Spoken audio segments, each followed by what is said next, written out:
ओम नमः शिवाय। भारत माता शिव शक्ति अवतार। आज है 10/1/2025। रिवाइज डेट है 8/3/1967। प्यारे बच्चे, अभी सच्ची गीता से भारत सचखंड बर्थ पाउंड बनता है। झूठी गीता में तो पहले पहले ही ग्लानि लिखी हुई है कि भगवानुवाच मैं सर्वव्यापी हूँ। अब भगवान कहते हैं कि मैंने तो ऐसे कहा नहीं है। तो झूठी गीता पढ़ते पढ़ते ग्लानि करते करते भारत की क्या हालत हो गई है। बर्थ नोट ए पेनी बन गए हैं। गीत है धीरज धर मनवा। यह कौन कह सकते हैं बच्चों को? बाप ही कहते हैं, हे बच्चे सबको ही कहना होता है, क्योंकि सभी दुखी अधैर्य हैं। बाप को याद करते हैं कि दुख से आकर लिबरेट करो, सुख का रास्ता बताओ। अब मनुष्यों को, उसमें भी खास भारतवासियों को यह पता नहीं है, याद नहीं है कि हम बहुत सुखी थे। भारत प्राचीन से प्राचीन खंड था। वंडर ऑफ द वर्ल्ड कहते हैं ना। यहाँ माया के राज्य में 7 वंडर गाए जाते हैं। वो तो है स्थूल वंडर्स। बाप समझाते हैं यह माया के वंडर्स हैं जिनमें दुख है। राम का वंडर है स्वर्ग, वो है wonder of the world. Bharat स्वर्ग था, हीरे जैसा था। वहाँ देवी देवताओं का राज्य था। यह भारतवासी सब भूल गए हैं। बल देवताओं के आगे माथा टेकते हैं, पूजा करते हैं, परंतु हूबहू जैसे कि बंदर जिनकी पूजा करते हैं उनकी बायोग्राफी को जानते ही नहीं। जानना चाहिए ना। अंधश्रद्धालु जितने भारतवासी हैं उतनी कोई और नहीं। वो फिर जानते हैं बुद्ध ने बोधि धर्म, इब्राहिम ने इस्लाम धर्म स्थापन किया, मोहम्मद ने मुसलमान धर्म स्थापन किया। क्रिश्चियन को भी पता है कि क्राइस्ट ने फलाने संवत में धर्म स्थापन किया। बाकी यह जो हिंदू कहलाने वाले हैं वास्तव में हिंदू धर्म कोई है नहीं। हिंदू कोई धर्म थोड़ी ही है। आदि सनातन देवी देवता धर्म था, यह भी कोई नहीं जानते। इतने तुच्छ बुद्धि हो गए हैं।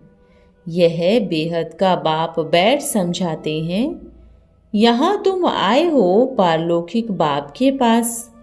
पारलौकिक बाप ही स्वर्ग स्थापन कर सकते हैं, कोई मनुष्य नहीं कर सकते। गीता में मनुष्य का नाम डाल दिया है जो कि पूरे 84 जन्म लेते हैं, जिसके लिए कहते हैं कि कृष्ण भगवानोवाच कि मैं तुमको राजयोग सिखलाता हूँ। अब कृष्ण तो बच्चे बच्चे कह नहीं सकते। कृष्ण की आत्मा खुद ही इस समय पतित है, वो भी बाप से सुन रही है। इनको भी बाप कहते हैं, हे कृष्ण की तमो प्रधान आत्मा, तुम भी अपने जन्मों को नहीं जानते हो। तुम कृष्ण थे तो सतो प्रधान थे, फिर 84 जन्म लेते लेते अभी तुम तमो प्रधान बन गए हो। भिन्न भिन्न नाम तुम्हारे पड़े हैं। अभी तुम्हारा नाम ब्रह्मा रखा है। ब्रह्मा सो श्री कृष्ण व विष्णु बनेंगे, बात ही की है। ब्रह्मा सो विष्णु, विष्णु सो ब्रह्मा। ब्रह्मा मुख वंशावली ब्राह्मण ही फिर सो देवता बनते हैं। वो ही देवी देवताओं को फिर शूद्र बनना होता है। अब फिर ब्राह्मण बने हो। अब बाप बैठ तुम बच्चों को समझाते हैं। यह है भगवानुवाच। तुम हो गए स्टूडेंट, तो तुमको खुशी कितनी होनी चाहिए। परंतु इतनी रहती नहीं है। धनवान धन के नशे में बहुत खुश रहते हैं ना। यहाँ भगवान के बच्चे हो तो भी इतनी खुशी नहीं रहती, समझते ही नहीं हैं। ऐप्स अर्थात बंदर बुद्धि है। तकदीर में ही नहीं है तो ज्ञान की धारणा कर ही नहीं सकते। अब तुमको बंदर से मंदिर लायक बनाया जाता है, परंतु माया का संग भी कम नहीं है। गाया भी जाता है संग तारे कुसंग बोरे। बाप का संग तुमको मुक्ति जीवन मुक्ति में ले जाता है, फिर रावण का कुसंग तुमको दुर्गति में ले जाता है। 5 विकारों का संग हो जाता है। सभी धर्मों में सत्संग तो बहुत ही करते हैं, परंतु वो है लत संग। सीढ़ी से कोई धक्का देंगे तो जरूर नीचे ही गिरेंगे ना, तो वहां भी लात मारकर एकदम नीचे गिरा देते हैं। खुद भी लात खाते हैं और दूसरों को भी लात मारते हैं। किसी की भी सदगति नहीं कर सकते। सर्व का सदगति दाता एक ही है। एक नानक कैलेंडर बनाया हुआ है, वो भी इशारा करते हैं कि एक ही परमात्मा को याद करो। तो सिख लोग फिर भी नानक को ही क्यों याद करते हैं? उनको गुरु क्यों मानते हैं, जबकि वो खुद कहते हैं कि उनको याद करो? कितनी सहज बात है। यह चित्र तो सिखों को दिखाना चाहिए। कोई भी होगा, भगवान का इशारा हमेशा ऊपर करते हैं। अब बाप बिना बच्चों को परिचय कौन दे? बाप ही बच्चों को अपना परिचय देते हैं।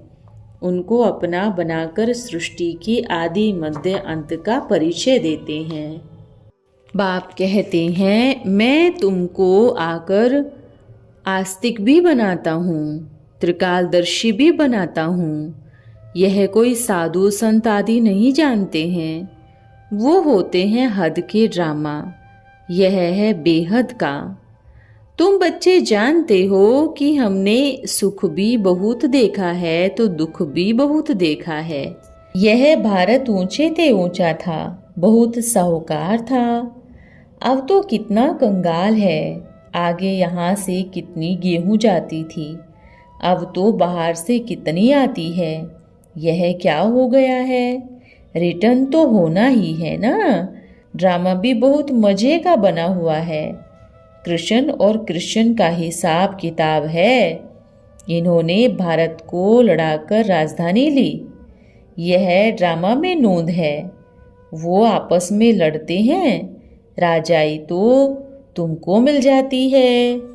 यह बातें कोई जानते नहीं हैं। वो है भक्ति मार्ग के गुरु, भक्ति मार्ग के शास्त्रों की अथॉरिटी है। भक्ति मार्ग के राजाएं हैं, निवृत्ति मार्ग वाले, उनका जैसे कि राज्य है, सभी उनको माथा टेकते हैं। अब प्रेसिडेंट तो खुद मालिक है ना, वो सन्यासी प्रजा हो गई, फिर भी उनके आगे जाकर माथा टेकते हैं, क्योंकि वो भक्ति की अथॉरिटी है। भक्ति में भी जो जास्ती अथॉरिटी वाले हैं, उनको कम अथॉरिटी वाले माथा टेकते हैं। ज्ञान देने वाला तो एक ही बाप है, जो सबकी सद्गति करते हैं। तुम सत्यनारायण की कथा सुनते हो, नर से नारायण बनने की कथा है। यह भी बड़े अक्षरों में लिख दो। अभी सच्ची गीता से भारत सचखंड बर्थ पाउंड बनता है।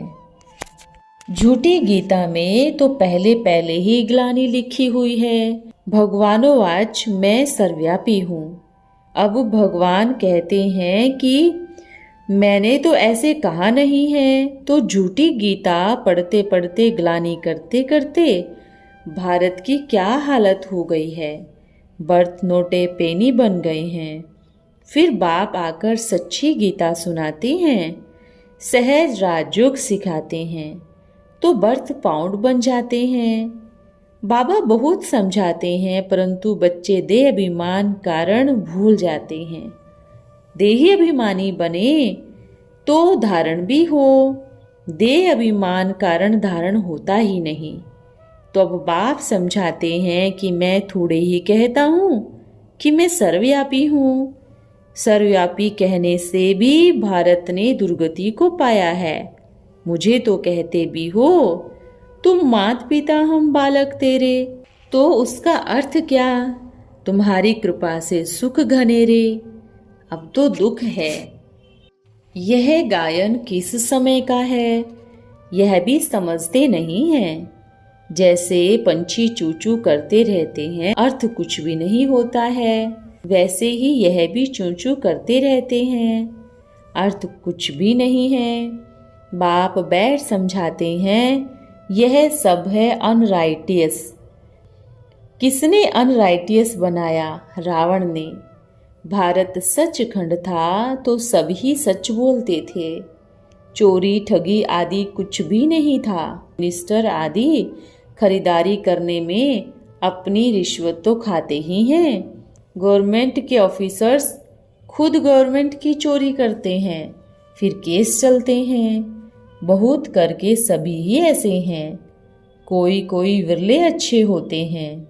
दुनिया में तो ठगी ही ठगी हैं। बड़े बड़े ऑफिसर्स चोरी करते हैं तो उनको कोई पूछते ही नहीं है। गरीब ने कुछ चोरी की, झट केस हुआ तो गए जेल में। उनको कहा ही जाता है पाप की दुनिया, दुखों की दुनिया। सतयुग को कहा ही जाता है सुखों की दुनिया। यह है विषित वेशालय, सतयुग में है शिवालय।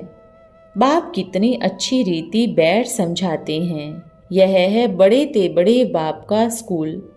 बच्चों को यह भी राय दी थी कि तुम जो यह लिखते हो ईश्वरीय विश्वविद्यालय, सो फिर पीछे लिख दो गॉड फादरली वर्ल्ड यूनिवर्सिटी। अर्थ भी कितना क्लियर है। विश्वविद्यालय यह है गॉडली यूनिवर्सिटी, वो है रात दिन का फर्क है। यहाँ एक दो को गाली देते रहते हैं ना। बाप बच्चे को कहते हैं, हे कुत्ते का बच्चा। जो शरुड़ बच्चे होते हैं वो झट कह देते हैं, हम कुत्ते का बच्चा, तो आप भी कुत्ता ठहरे। जो शैतान बच्चे होते हैं वो तो बाप की भी पग उतारने में देरी नहीं करते, खत्म भी कर देते हैं। यह है ही आसुरी संप्रदाय।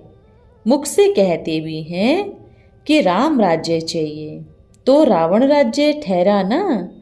ऐसे भी नहीं समझते हैं कि हम रावण राज्य वाले हैं, परंतु उनमें कुछ भी बुद्धि नहीं है।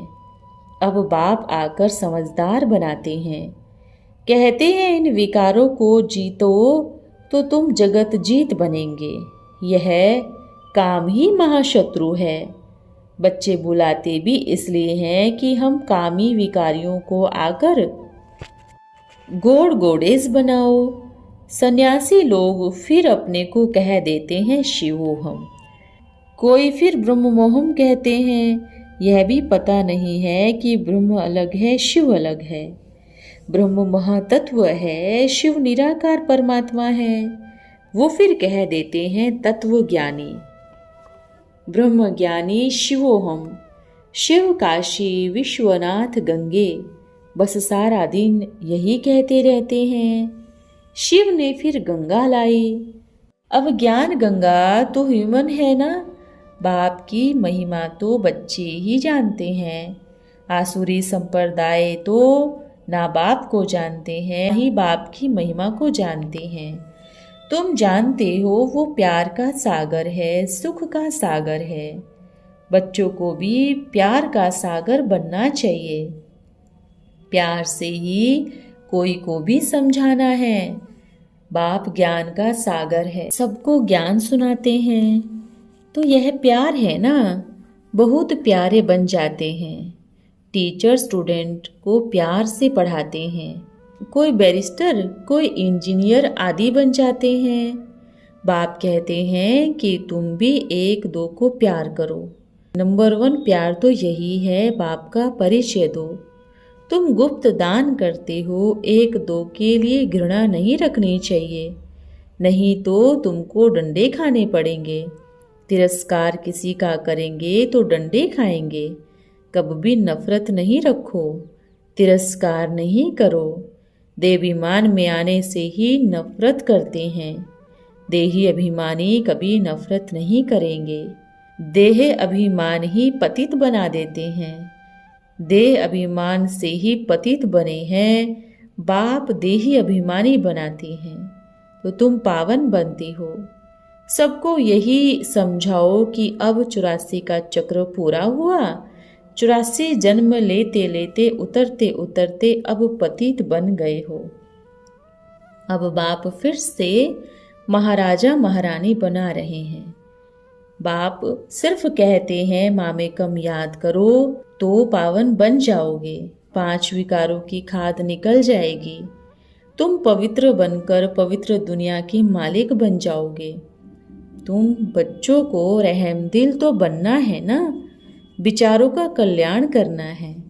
सारा दिन सर्विस का ही ख्यालात चलना चाहिए। बाप डायरेक्शंस देते रहते हैं। ऐसे तो बहुत दुखी हैं, उनको लिखना चाहिए। और बहुत शॉर्ट में बात कहते हैं कि मुझे याद करो और वर्षे को याद करो। एक शिव बाबा की ही महिमा है, मनुष्यों को बाप की भी महिमा का पता नहीं है। इतने बंदर बुद्धि हैं। हिंदी में भी पत्र लिख सकते हो। सर्विस करने का भी हौसला चाहिए। बहुतों का पत्र लिख सकते हो। बहुत हैं जो आपघात करने बैठ जाते हैं। अब गुरु अगर आपघात करने बैठ जावे तो जो फॉलोअर्स है उनका क्या हाल होगा। खुद ही कहते हैं कि जीव घाती महापापी। उनके फॉलोअर्स यह नहीं समझते कि उनके गुरु खुद ही जीव घाती महापापी हैं। तो हम क्या फॉलो करें? गुरु को तो फॉलो करना पड़े। इसने घर बार छोड़ा है, वो भी घर बार छोड़कर जाकर बैठे। फॉलोअर्स को तो फॉलो करना चाहिए ना। कब नहीं करेंगे? वो फिर पवित्र हैं तो पतित अपने को फॉलोअर्स क्यों कहलाते हैं? माया भी फॉलोअर्स बनाती हैं। दुनिया में झूठ ही झूठ है। अब तुमको श्रीमत देने वाला है शिव बाबा। वो है ही श्री श्री शिव बाबा। तुमको बनाते हैं श्री। श्री श्री तो एक ही है, तो कब चक्र में आते नहीं। बाकी तुमको श्री का टाइटल मिलता है। आजकल तो सभी को श्री का टाइटल देते रहते हैं। कैसे बंदर बुद्धि हैं। बाप कहते हैं बंदरों ने अपने ऊपर ताज रख दिया है। कहाँ तो वो निर्विकारी, कहाँ यह विकारी। रात दिन का फर्क है। तो बाप रोज समझाते रहते हैं, एक तो देही अभिमानी बनो और सबको परिचय पहुंचाओ। अच्छा, ओम नमः शिवाय। आज का वरदान है निर्विकारी भव। आप बच्चे अपने को निर्विकारी समझते हो। अपनी स्थिति निर्विकारी बनी है। कई बच्चे कहते हैं बाबा ऐसे तो हम ठीक हैं, वायुमंडल ऐसा है ना, इसलिए हलचल में आ जाते हैं। लेकिन संकल्प में भी कोई भी विकार का अंश मात्र ना हो, तब कहेंगे निर्विकारी। निर्विकारी बनने का एक ही साधन है शक्तिशाली वृत्ति। शक्तिशाली वृत्ति कैसी भी वायुमंडल को परिवर्तन में ला सकती है। जैसे खुशी की झलक सूरत पर दिखाई देती है, ऐसी ही शक्ति की झलक भी दिखाई देनी चाहिए। चाहे वायुमंडल कैसा भी हो, कितना भी विकारी हो, लेकिन स्वयं की वृत्ति निर्विकारी होनी चाहिए। स्वयं की शक्तिशाली वृत्ति से कैसा भी वायुमंडल को परिवर्तन में ला सकते हो। ओम नमः शिवाय।